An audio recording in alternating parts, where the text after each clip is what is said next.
இதோ உங்களை தேடி முதன்முறையாக வசீகரமான தொழில்நுட்பம் மற்றும் அதிவேகமான செயல்திறனுடன் UFX மொபைல். மெல்லிய தோற்றத்துடன் முற்றிலும் சிறப்பாக எல்லோருக்கும் எளிதாக UFX மொபைல். உங்கள் நவீன தலைமுறைக்கான mobile. UFX Mobiles make you move. For the very first time coming your way is an irresistible combination of speed, style and technology. UFX Mobiles, exceptionally sleek, totally advanced, and now the phone that everyone can afford to touch. Your next generation mobile. UFX Mobiles make you move.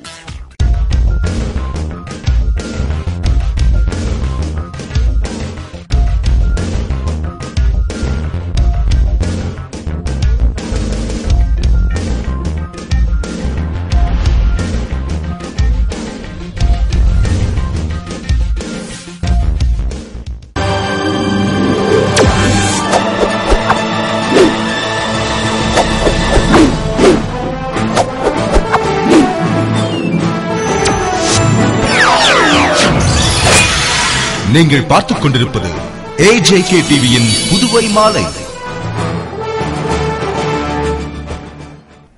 வணக்கம். தமிழக அரசு நடத்தும் ஆசிரியர் தகுதி தேர்வில் புதுவையை சேர்ந்தவர்களும் பங்கு பெறலாம் என்று கல்வி அமைச்சர் தியாகராஜன் தெரிவித்துள்ளார்.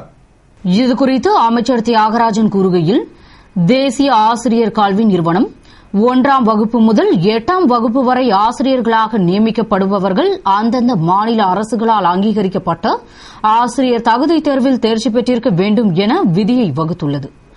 அதன்படி தமிழக அரசால் நடத்தப்படும் ஆசிரியர் தகுதி தேர்வை புதுவை அரசு பணிக்கு தகுதியானதாக அங்கீகரித்துள்ளதால் புதுவை மற்றும் காரைக்கால் பகுதிகளைச் சேர்ந்த பட்டய பயிற்சி மற்றும் இளங்கல்வி பாட்டம் பெற்றவர்களை இத்தேர்விற்கு அனுமதிக்கும்படி புதுவை அரசு கோரிக்கையை விடுத்ததால் அதனை ஏற்றுக்கொண்ட தமிழக அரசு அனுமதி அளித்துள்ளது. எனவே வரும் ஜூன் 3ஆம் தேதி நடைபெறவுள்ள ஆசிரியர் தகுதி தேர்வில் கலந்து கொள்ளலாம் என்றும், எனவே இத்தேர்விற்கு இதுவரை விண்ணப்பிக்காதவர்கள் வரும் 14ஆம் தேதி முதல் புதுவை பெருந்தலைவர் காமராஜர் கல்வி வளாகத்திலும் காரைக்காலில் முதன்மை கல்வி அலுவலகத்திலும் பெற்று வரும் 18ஆம் தேதிக்குள் சமர்ப்பிக்க வேண்டும் என்றும், மத்திய அரசின் அடிப்படை கல்வி சட்டத்தின்படி ஆசிரியர் தகுதி தேர்வு பெற்றவர்களே ஆசிரியர்களாக பணியாற்ற முடியும் என்பதால் இத்தகுதி தேர்வு மிகவும் அவசியம் என்ற அவர், மேலும் தமிழகத்திற்கு இணையாக புதுவையிலும் காலதாமதமின்றி புத்தகங்கள் வழங்க நடவடிக்கைகள் மேற்கொள்ளப்பட்டுள்ளதாகவும், இந்த கல்வியாண்டிற்குள் ஆசிரியர்களின் வருகை பதிவேடு ஆன்லைனில் கொண்டுவர திட்டமிடப்பட்டுள்ளதால் ஆசிரியர்கள் காலதாமதமாக பள்ளிக்கு வருவது தடுக்கப்படும். மேலும் புதுவையில் கல்வி வாரியம் அமைப்பதில் சில நடைமுறை சிக்கல் உள்ளதால் அவை களையப்பட்டு விரைவில் கல்வி வாரியம் அமைக்கப்படும் என்றும், மேலும் ஆசிரியர் தகுதி தேர்வு எழுத அனுமதி வழங்கிய தமிழக அரசுக்கு நன்றி தெரிவித்துக் கொண்டதாக கூறினார். மக்கள் நலனில் அக்கறை இல்லாமல் மத்திய அரசு வழங்கிய 1500 கோடி ரூபாயை முதல்வர் ரங்கசாமி செலவிடாமல் வைத்துள்ளதாக எதிர்க்கட்சித் தலைவர் வைத்திலிங்கம் குற்றம் சாட்டியுள்ளார். இது தொடர்பாக முன்னாள் முதல்வரும் எதிர்க்கட்சித் தலைவருமான வைத்திலிங்கம் கூறுகையில், கடந்த ஓராண்டு ஆட்சியில் முதல்வர் அவர்கள் தேர்தல் சமயத்தில் கொடுத்த வாக்குறுதிகளை நிறைவேற்றாமல் அரசு பணியில் இருந்து பலரை நீக்கி பால் விலை, மின்கட்டண விலை, பேருந்து கட்டணம், வாட்வரி என உயர்த்தியுள்ளனர்.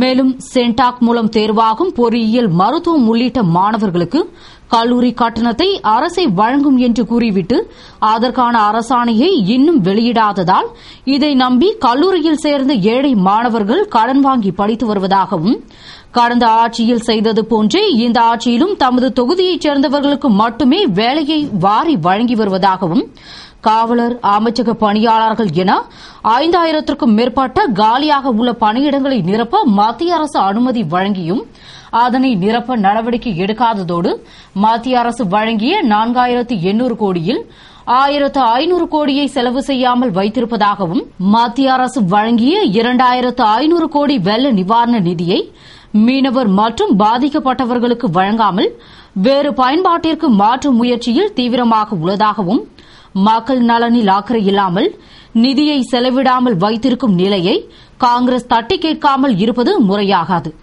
இதனை காங்கிரசார் மக்களிடையே சரியான முறையில் எடுத்து செல்ல வேண்டும் என்று பேசினார். புதுவை முருங்கப்பாக்கம் திரௌபதி அம்மன் கோவில் தீமிதி திருவிழாவில் முதல்வர் ரங்கசாமி கலந்து கொண்டு சுவாமி தரிசனம் செய்தார். புதுவை முருங்கப்பாக்கத்தில் எழுந்தருளி உள்ள திரௌபதி அம்மன் கோவில் பிரம்மோற்சவ விழா கடந்த 23ஆம் தேதி காலை அழைத்தலுடன் துவங்கி தினமும் சிறப்பு வழிபாடுகள் நடந்து முக்கிய நிகழ்வான தீமிதி திருவிழா நடைபெற்றது. இதனை முன்னிட்டு அம்மனுக்கு சிறப்பு அபிஷேகம், அலங்காரம், ஆராதனையும், வீதி உலாவும் தொடர்ந்து பக்தர்கள் தீமிதிக்கும் உற்சவமும் நடைபெற்றது. விழாவில் ஏராளமான பக்தர்கள் நோன்பிருந்து மஞ்சள் ஆடை அணிந்து தீமிதித்து தங்களது நேர்த்திக் கடனை செலுத்தினர்.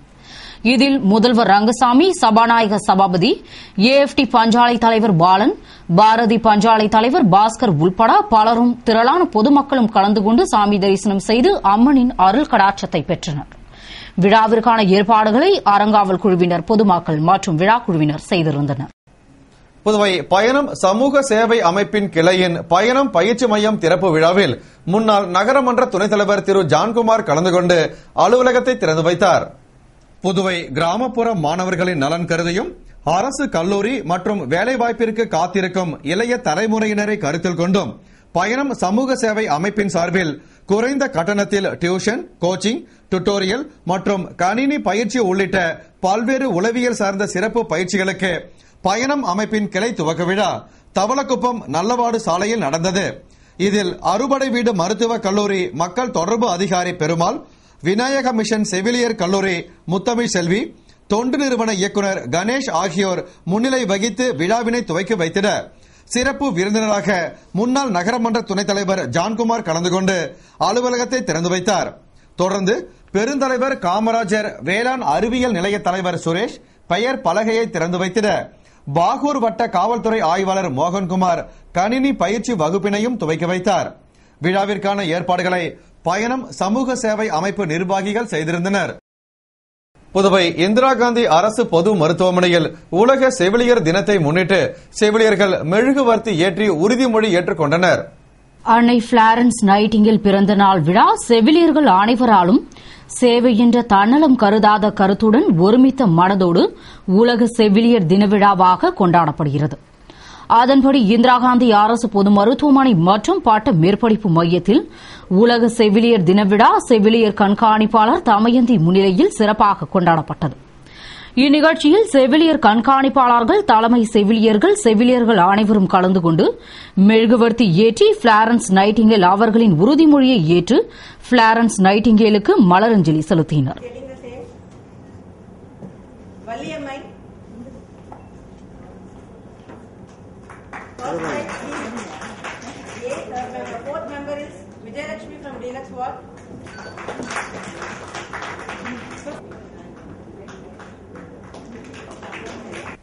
புதுவை அரசு மகளிர் மற்றும் குழந்தைகள் மேம்பாட்டுத்துறை சார்பில் உழவர்கரை தொகுதி பயனாளிகளுக்கு நிதி உதவியை அமைச்சர் பன்னீர்செல்வம் வழங்கினார். புதுவை உள்ளாட்சித்துறை அமைச்சர் அலுவலகத்தில் அரசு மகளிர் மற்றும் குழந்தைகள் மேம்பாட்டுத்துறை சார்பில் உழவர்கரை தொகுதி பயனாளிகளுக்கு நிதியுதவி வழங்கும் நிகழ்ச்சி நடைபெற்றது.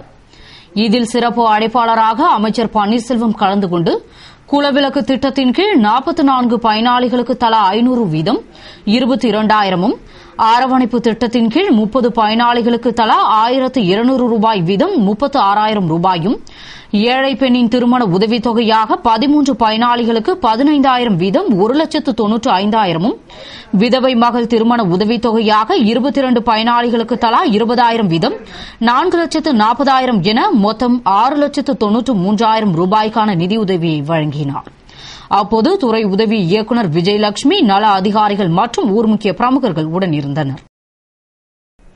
புதுவை ஜிப்மர் மருத்துவமனையில் கண் மருத்துவ பிரிவு சார்பில் பேக்கோ அறுவை சிகிச்சையில் சவால் என்ற தலைப்பில் கருத்தரங்கு நடைபெற்றது.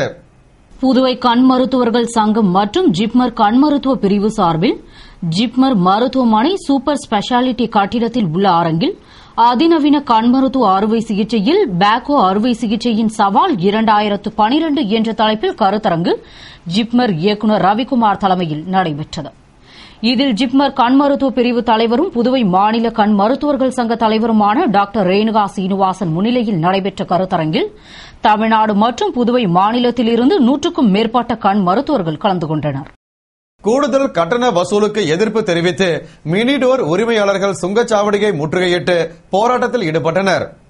புதுவை அருகே மொரட்டாண்டி சுங்க சாவடியில் கடந்த 1ஆம் தேதி முதல் மினிடோர் லாரிகளுக்கு கூடுதல் கட்டணம் வசூலித்ததால் அதற்கு எதிர்ப்பு தெரிவித்து மினிடோர் லாரி உரிமையாளர்கள் சுங்க சாவடியை முற்றுகையிட்டு போராட்டத்தில் ஈடுபட்டனர். இது பற்றி தகவல் அறிந்த ஆரோவில் போலீசார் விரைந்து வந்து மினிடோர் லாரி உரிமையாளர்களிடம் பேச்சுவார்த்தை நடத்தி வருவாய்த்துறை மற்றும் சுங்கசாவடி அதிகாரிகளுடன் பேச்சுவார்த்தை நடத்தி கட்டணத்தை குறைக்க நடவடிக்கை எடுப்பதாக உறுதி அளித்ததால் அதனை ஏற்றுக்கொண்டு மினிடோர் லாரி உரிமையாளர்கள் கலைந்து சென்றனர். புதுவை முதலியார்பேட்டை ஸ்ரீ வன்னிய பெருமாள் திருக்கோவிலின் பிரம்மோற்சவத்தில் கருட சேவையில் சுவாமி வீதியுலா நடைபெற்றது.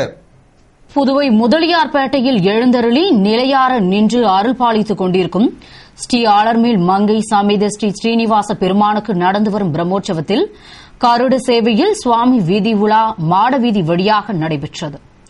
இதனை முன்னிட்டு முன்னதாக ஸ்ரீ சுக்தலட்சுமி ஹோமமும் சிறப்பு திருமஞ்சனமும் நடத்தப்பட்டு சிறப்பு அலங்காரத்துடன் அலங்கரிக்கப்பட்ட கருட சேவை வாகனத்தில் சுவாமி வீதி உலா மேலதாள இன்னிசையுடன் வானவேடிக்கை முழங்க நடைபெற்றது. விழாவில் ஏஎஃப்டி தலைவர் பாலன் மற்றும் இறை அன்பர்கள் ஏராளமானோர் பங்கேற்று எம்பெருமானின் இறையருளை பெற்றனர்.